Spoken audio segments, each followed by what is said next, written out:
Okay, welcome back to anatomy. Today we'll be going over high lunge to low lunge with a twist. And I will explain some benefits of twists and some contraindications as well. So we'll have Ashley turn 1/4 turn to the right, facing forward to the top of the mat. And then I'll have her step her left foot back. So she starts from Tadasana, stepping back. And the back heel we want lifted. All right, so in a high lunge, we want the back heel lifted. We want to energize the back heel, so the left heel in this case. And we want to be mindful that her right knee is over her right ankle for our purposes, right? So then from here, we want to inhale, extend her arms up and overhead. And then we want to have her squeeze her thighs in toward the midline. Squeeze the thighs in together toward the midline. Good. And have her right hip slightly back, left hip slightly forward. So this creates stretch in the right side of the leg. Sorry, strength in the right side of the leg. Stretch in the front of the left side of the leg. So as you can see what's going on, her femurs, her thigh bones, one is long and lengthened, and the hamstrings and glutes and quads are sustaining this.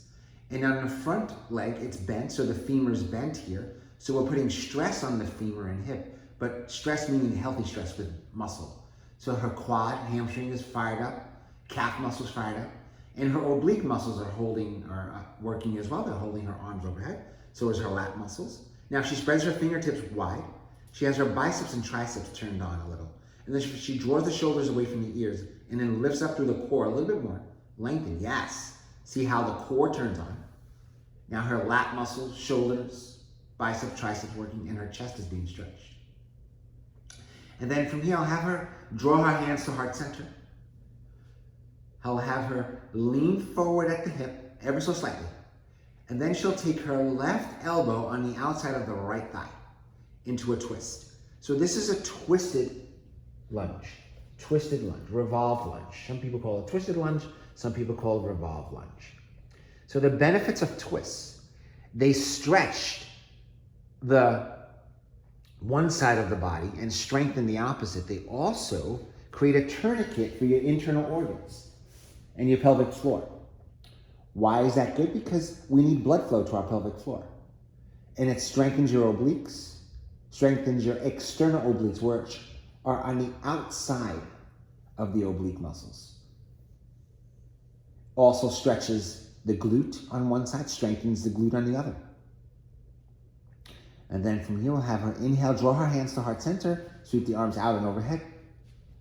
And then we'll have her exhale it out here. And then we'll have her inhale, step her left foot forward. Exhale, come to mountain pose and pause.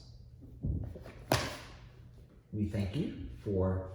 Should we do it on the other side and maybe talk about the muscles or... No, okay. Oh, we can talk about the back muscles a little bit. Okay. Sure, so why don't we come on to the other side? Okay. We do have to even you out for a minute.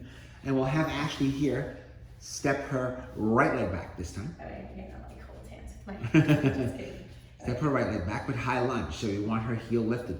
Some people in some disciplines of yoga, just so you know, they do call high lunge warrior one. So just so you know, we have to throw that in there.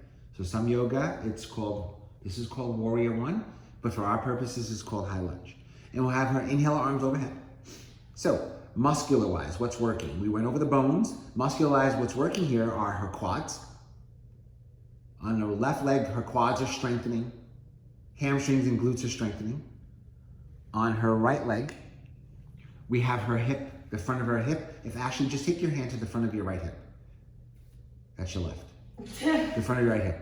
Where her hand is, that's the front of her right hip, that's stretching now, right? So that looks like we're stretching that. And if she inhales her right arm up, now her oblique muscles, her lat muscles are working. Obliques are on the sides. They go from the hip all the way up through the rib cage. Her oblique muscles are working, her external, internal obliques. Her glutes are strengthening here to sustain her. On the front side, her calf, her left calf muscles strengthening. Left hamstring, left glute, left quad is really on and strengthening. On the back side, her right leg is stretching, front side. back side of the right leg. Hamstrings and glutes are strengthening. And then in the upper back, neck and shoulders, she has her rhomboids working to draw the shoulder blades in towards one another. She has her chest, her pectoral muscles open, stretching. And she has her triceps and biceps working to hold her arm overhead. Her lat muscles are engaged to extend the arms up overhead. And we'll have her draw her arms alongside her hands alongside her. And she'll inhale her arms to heart center. And she'll exhale, she'll twist over, she'll lean over at the hip. She'll cheat a little bit. Cheat a little bit because it's tiring. She'll lean over at the hip, inhale, and then exhale, she'll open up to the left side. So she'll have her right elbow on the outside of her left thigh. Again, twists are very important. They nourish the pelvic floor. They strengthen the pelvic floor. You get blood flow to the pelvic floor. We'll have her inhale here. And then exhale, we'll have her lean over the hip. We'll have her lean over at the hip. She'll have her frame her left foot, frame the left foot with both hands. And she'll step her left foot back. She'll drop the knees down, and she'll check back into a child pose and rest. Namaste. Thank you, Ashley. That was 6.5 minutes.